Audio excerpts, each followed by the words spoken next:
Stay tuned for Two Guys on a Porch today. We're going to enjoy the two most common expressions of Blanton's, their standard, the original single barrel, and Blanton's Gold. And stay tuned as we slow things down. It really is talking about the intentionality of the art of slow living. Thanks for joining us today on Two Guys on a Porch.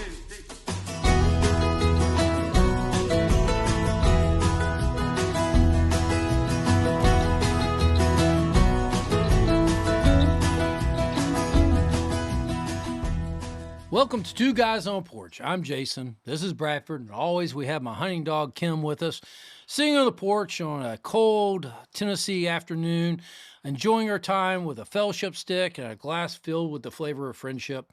Stop right now, punch that like and subscribe button, come join us on Porch, hang out with us because we have some great bourbons to drink today. And as always, we have fun hanging out on the porch. Where are we drinking it today, Bradford? Jason, today we've got Blanton's. My favorite. Two expressions. We've got the standard Blanton's, which is, as in their term, the original single barrel. It is the original single barrel. Yep. And we've got the Blanton's Gold, which is kind of one of those chase bottles. Yep.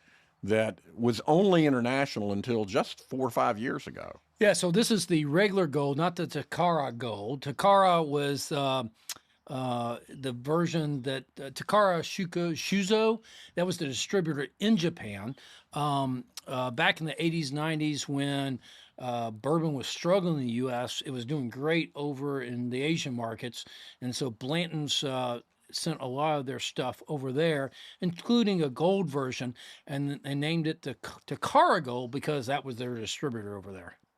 And today we're going to be talking about the art of slow living. What better to drink than that? This is about as slow living as I get right here. So I'm going to try to hang with this conversation, but I might learn something today on the board. Well, I think that's why we're calling it the art of slow living. Yeah. Because you do have to practice it. There is an art to it. You have to be intentional. Kind of like medicine. There's an art to practicing medicine. The Absolutely. Art of medicine. And today we're smoking Placentia Year of the Snake in celebration of the Chinese New Year for 2025, which is their Year of the Snake. This is a special release they've started doing the past few years. Did you say placenta?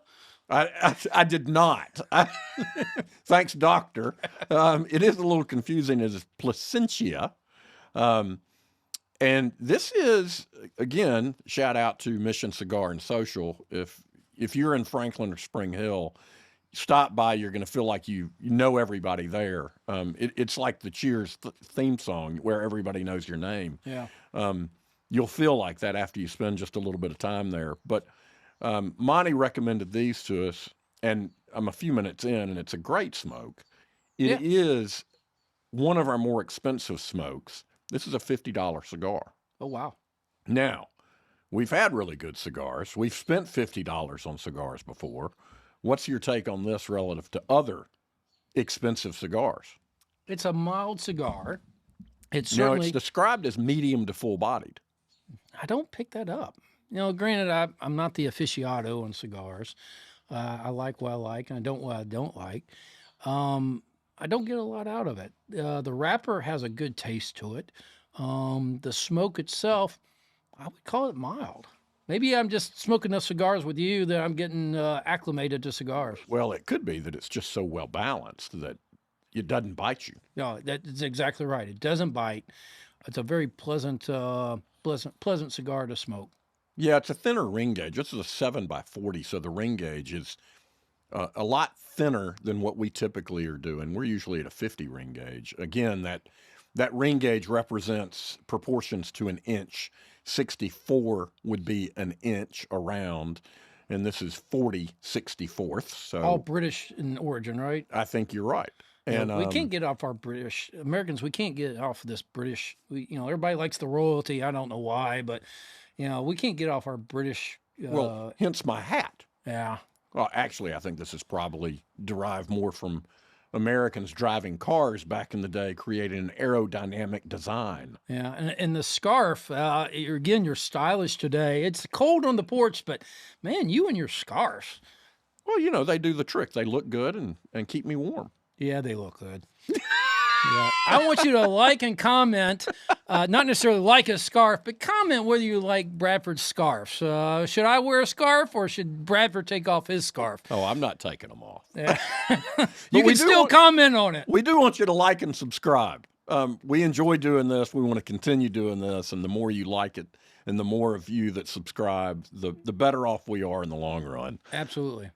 Well, I'm looking forward to our drinks today. Blanton's, I would tell you, was my go-to before we started the porch thing. It was my favorite.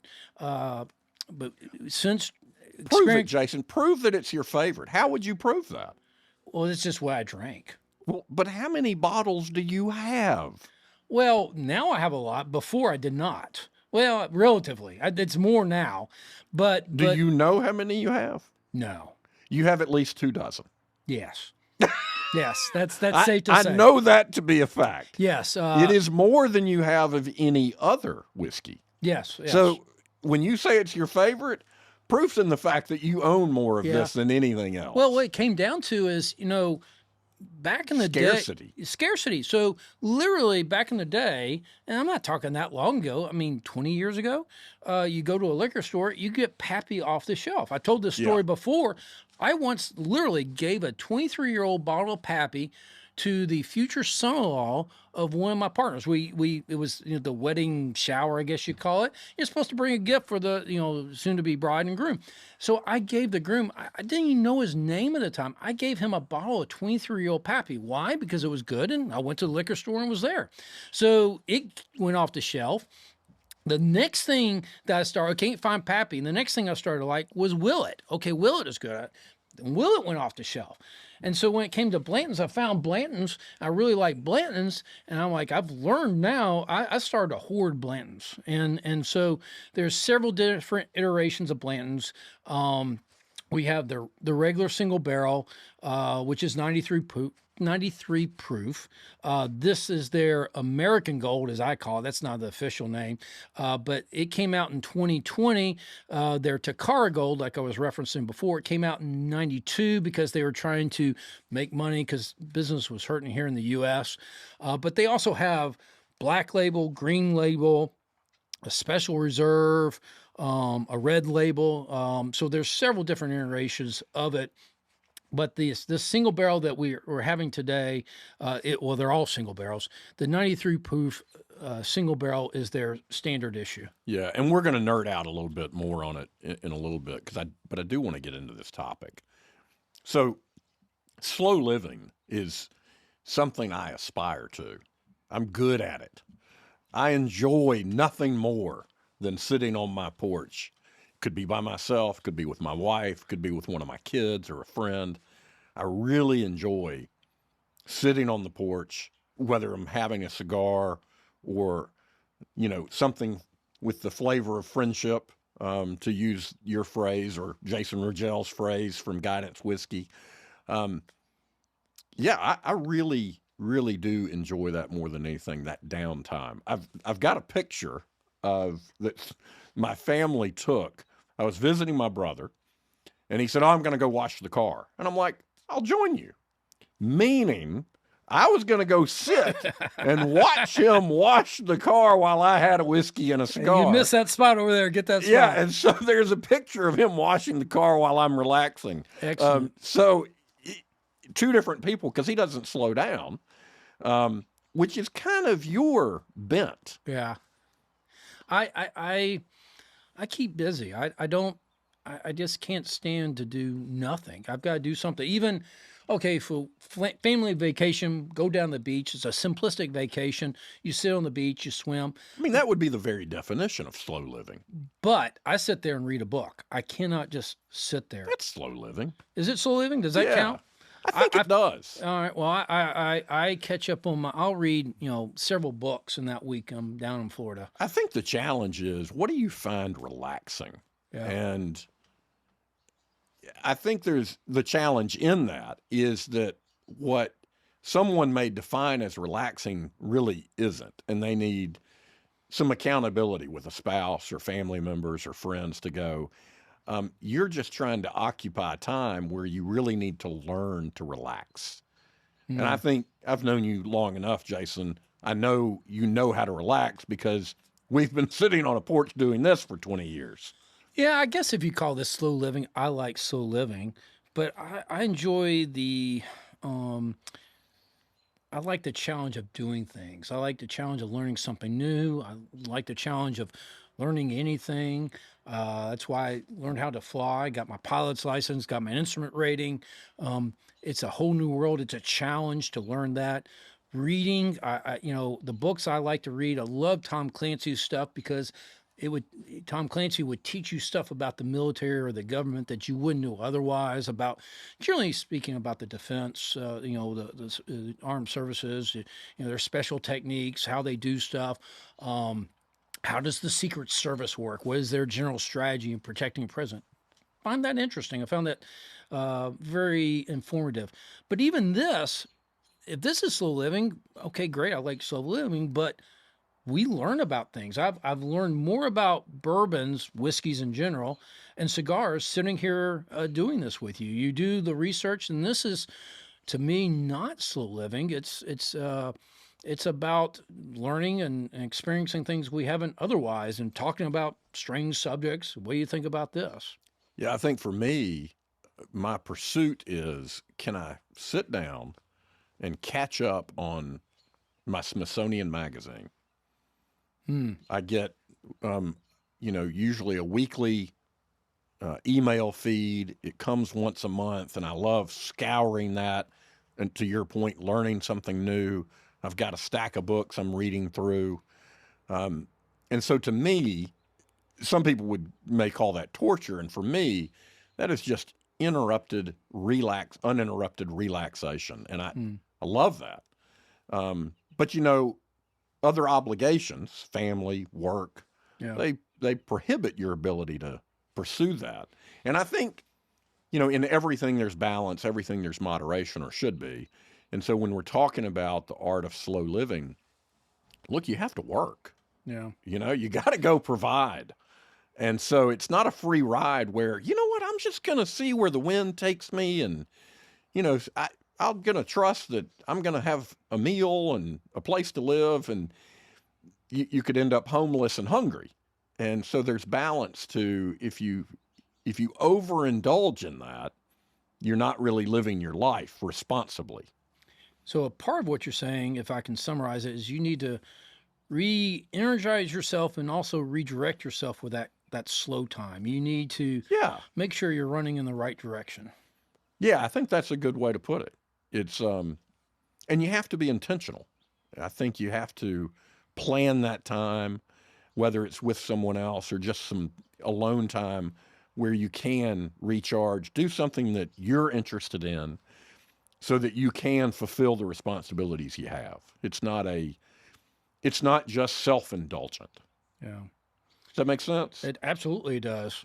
Wait, we agree? Yeah. That's a strangely episode over, Jason. We're done. What are we going to do? The bourbon, that's what we'll do. So I love Blanton's. The single barrel, it's the original single barrel.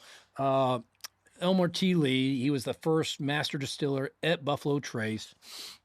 He and like you mentioned already, Colonel Blanton, he would pick out specific barrels to give Colonel to. Blanton was his boss. That's right. He was at the time. It was the George Stagg distillery got bought out by Buffalo Trace, but Colonel Blanton, Albert Blanton, it's honorific Colonel, but he would pick out barrels for his friends, and so Elmer T. Lee said, okay, hey, I'm going to do the same thing. And named it Blanton's. All Blanton's come from the Rick House H, because there's something special about that Rick House. Different distilleries have figured this out. For Jack Daniels, it's Coy Hill. Wild Turkey has the same thing. Some Rick houses just age their bourbon better than others, and so all Blanton's comes from Rick House H. This is it's the Buffalo Trace number 2 formula. They don't specify what it is, but it's a rye. Of course it's majority corn because it's bourbon, but they put rye in, 10 to 15%. It's 93 proof. So it's just smooth, easy bourbon, but it's got enough complexity in it that makes it really enjoyable. And that's why Is that a word? complexity. Yeah. Kind of like strategery. Strategery is one of my favorite words, and I don't Which care is- what you say. It's a real word. Thank you, Dr. George Bush, W. Bush. Strategery is a great word. It's complexity. Yes. It's great. Complexity as opposed to complexity. Yeah, but I made it up. Yeah. Yeah, I'm just going with it. Sometimes right, sometimes wrong, never in doubt. So Blanton's was released in 1984 with that single barrel. And to your point about Rickhouse H, it was built with metal siding because it was fast. That's how they could construct it quickly. And what it did is it reflected more of the external elements. So if it was cold outside, it was cold in the rickhouse, hot. Transduces temperature very quickly. Yeah, and so it had an effective aging different than most rickhouses of the time, and they liked that.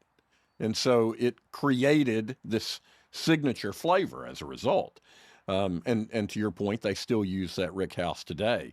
Now, I've never been a huge fan of Blanton's, and I think it may be more of that rye It's content. rye. You don't like rye, but it's a pretty low rye content. we're slowly bringing you over to the dark side. Between wild turkey and the other things we have partaked of, we're slowly bringing you back to rye whiskey. Now, I will say, we're about to taste the gold. Yep. Now, I'm going to jump in. Yep. And we jump up to 103 proof, if I'm not mistaken. That's correct. And most people, because of its scarcity, perhaps, this is certainly considered more higher end, more exclusive, and most people like it better. Something I'm not in that camp. You're not, but this is closer to, Bourbon is of course 100 proof. Right. It's closer to that. The Asian markets liked a higher proof bourbon or whiskey for whatever reason. And so this is where it came from. This came out in 2020, like I already said, for the American market. It's a little cachet of having the gold horse. Speaking of the horse, we should mention Blanton's is unique. They also came out with a neat little thing. If you look on the bottle top, it's a racehorse, distilled in Kentucky, racehorse country. Each bottle has a specific letter of Blanton's in it, and you can collect all the letters spelling out Blanton's. And if you look at the bottle tops, it's the stride of the horse in running, and so like a still movie picture, it's the horse running along. You collect all the letters of Blanton's, you send it off to Blanton's, and they send you back this neat little. It's on a barrel stave. Barrel stave, yes, a nice little presentation thing of all the bottle tops there together. It's a pretty neat thing. And the S finishes with the horse in victory. That's right. So, yeah, we should, you've got all of those. You should send it off. And I do. because I think they do that for free for you. They do. I'm too busy. I need more art of slow living. I need to, I've got to be doing something. I mean, to me, this is doing something. I think most guys, to have a conversation, need to have something. They need to do something with their hands. What am I supposed to do with my hands? Right? Ricky Bobby. Yeah. Exactly right. Talladega. So you need something to do. I need something to do. If I relax, I go shooting. I shoot sporting clays. I love shooting sporting clays. To me, that's relaxing, but I'm doing something. Sitting on the porch here, it's doing something, but I've always got to be doing something. The closest I ever sit and do nothing is on a hunt when you're trying to spot game. You say you're in Alaska, you're on top of the mountain, and you're just glassing. You have your binoculars, your spotting scope, and you're looking for that particular whatever moose. And you're sitting there for hours on end trying to spot it, or you spot one, okay, great, but it's not in the right position, it's not big enough, whatever. And you have time to reflect because you're forced to sit there. It's forced quiet time for an adult. You sit there and you think about life. And for me, that's where I kind of figure out where I am in life, what I need to do, what am I doing wrong, what am I doing right, and you reflect on life. I think that's the biggest part to the art of slow living is not so much re-energizing like you've expressed. It's you need to pause and make sure you're running in the right direction somehow, some way, because you can make a lot of progress in the wrong direction and not get where you want to go. Well, I think if I interpret what you're saying, it's a stewardship of time. Indeed. Yeah, and so I think, and there's not necessarily a wrong answer to how you should steward your time. Oh, you should be busy and fill every day with something productive. Um, I think there's an element of truth to that, but it goes back to what makes you best in order to serve your family primarily, but to serve others. Yeah. How can you best affect that on the people around you? Well, I even would go deeper is, and we've talked about this before, everybody has to face the question of why am I here? What's Yeah. this life about? And the ultimate question is, who am I? Why did God put me here? What is my purpose? Where do I fit in this complex world? And what's the meaning of life? And that's a question that we, especially I think as men, everybody struggles with it, but we as men, we especially struggle with it to figure out who am I? What's my identity? Yeah, and if you occupy yourself with busyness to the point that you never contemplate that, Yeah. or your place in the world, or your place in your career, profession, family, whatever the case may be, as a father, husband, I think you could miss out. Oh, absolutely. Absolutely. And you tend to check out. You would isolate and not experience that time with others. And I think there's danger there. You can say the art of slow living is, oh, I'm going to watch a football game today. Well, if you do that and knock back a bottle of Blanton's, you might have a problem. Or if you've done that with a case of beer, you might have a problem.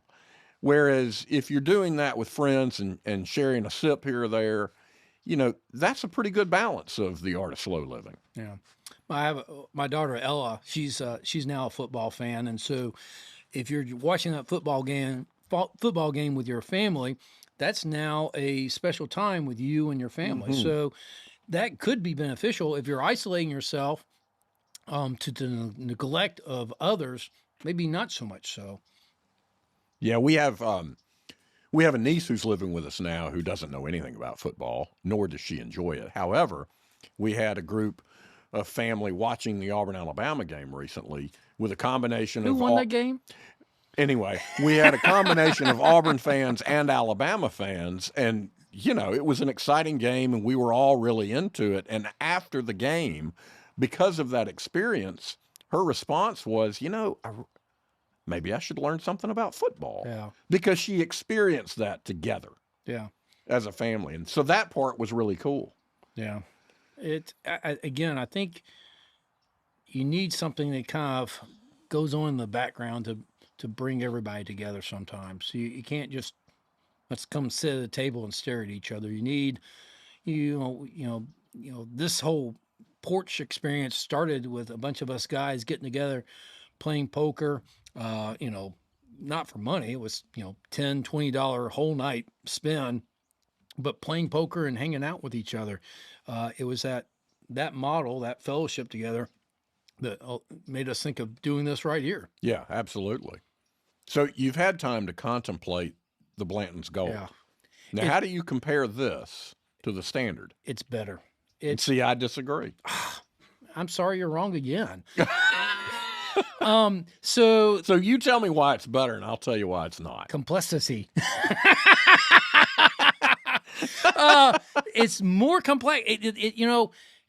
Willett does it best with that high proof, or Coy Hill does it great as well. Which is a Jack Daniels product, right. by the way. We're not allowed to talk about Jack Daniels. No, Huff Daddy doesn't like us talking. No, we talk about it too much, but it's good stuff. But it's hard to have a high proof that just doesn't burn you, but something about that high proof just brings out flavors that you know they're not there. It's the caramel, and almost a little bit of a banana. Now, this to is it. only 103, so it's not terribly high. No, proof. it's not. But we're going from a 93 to 103, and it's in that continuum. It's better in that way, and that's why I like this better. See, I think it's too spicy, Mm, and the mash bill is the same, exact same. but maybe it's because Same rickhouse, same barrel, same everything. and maybe it's because it's They a just little don't higher. they when they bottle it, they dumb it down, they dilute it. They just don't dilute it down as much. Maybe because it's the higher alcohol content that spice reveals itself a little more. And for me, it's too much. You don't like now, the rye. Now, that's not to say it's bad whiskey. It's just to say, and if you offered the gold to me, I would happily enjoy it. But between the two, I much prefer the standard as opposed to the gold. Yeah. And I had someone offer it to me. Again, it's rare. So I went to a bar where my daughter was working, and they had a bottle of the gold that they weren't selling. Well, really, it just sits up there on the shelf. It sat up there, and he would offer it to people that he knew. Fortunately, I had an opportunity to have some, and compared it to the standard. And I think he was disappointed I didn't like it better, but he wanted an honest feedback, and I told him what I thought. But I'm in the minority in that. Most people who compare these like the gold better, even if they do it blind. I will give you this: if I were to be blinded on this, I would be hard pressed to telling the difference. It's nuanced difference, and you're not supposed to judge the book by the cover. But they fancy up the bottle. They put the horse is gold. You can see here, the regular bottle. It's real purty. It's purty, and so it's a better cover. It looks cooler. Gold is supposed to be better. Certainly President Trump loves gold, right? The Oval Office is all gold, and so his plane's gold. Whatever. So it's supposed to be better. So perhaps in my weak-minded state, I'm attracted by the gold top, but I like something magical about 100 proof or thereabouts. I think there's something. You get down to that 80 proof, it's just not as good. You can go. Most people go, or most distillers go too far with a higher proof, and they don't achieve what they're trying to, Right. with a few exceptions that we just talked about.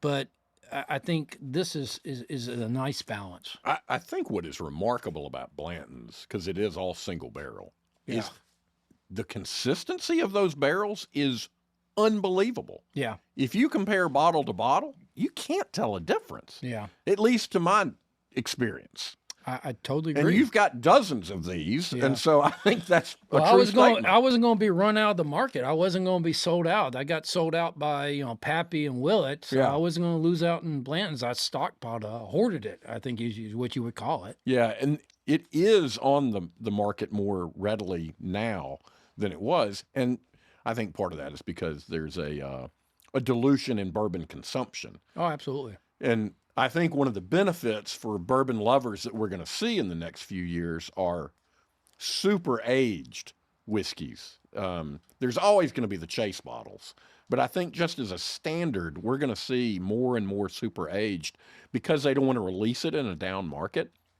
So they're going to continue aging barrels. There's 14 or 15 million barrels aging in Kentucky I right heard now. 20 million, but yeah. Well, and if that's true, then they're going to sit on that until bourbon consumption increases somewhat. You can't sell it. You can't sell it, so you just leave it, and it's cheaper to leave it in the rick house than trying to bottle it and sell it. So Yeah, absolutely. So it's going to be really exciting for bourbon lovers over the next few years to begin to see some really special releases that we don't even have any awareness of. totally agree with that. And we're going to have some really slow living time to Yeah. enjoy that. I guess, talking about the slow living, the typical male workaholic, that would be the person who really needs to learn the art of slow living. And you're not a workaholic. I would like to think I'm not. I think What if we asked Emily? What would she say?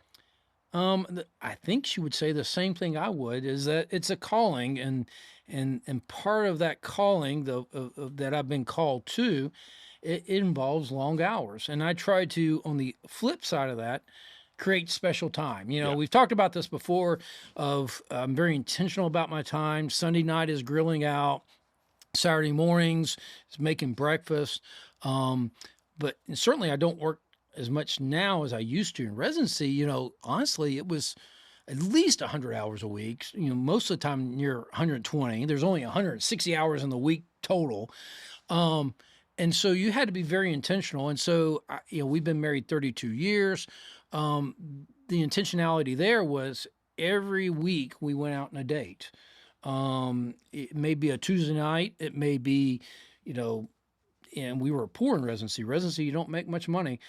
It was maybe just a picnic of where we make sandwiches, but we would always go and have a date once a week and have time. I made time for her, and that I think what you would be called slow living. But in my book, that's just more. I'm still doing something. It's spending time with the one I love. Well, and I think you nailed it on the head with the intentionality behind it. So when we're talking about it, there's the balance, but really that intention of slowing things down so that you can engage with others. And I think that's really the key. So we hope that you guys listening and watching have an opportunity to slow down, join us on your porch as you enjoy our time together on Two Guys on a Porch. Come back and join us. Like and subscribe. Come back and join us. Cheers. Please like and subscribe, rate, all the stuff you do on all the social media platforms. Thanks, guys. Let us know what your drink and cigar of choice is at twoguysonaporch.com, and you'll be entered into a drawing to get some Two Guys on a Porch swag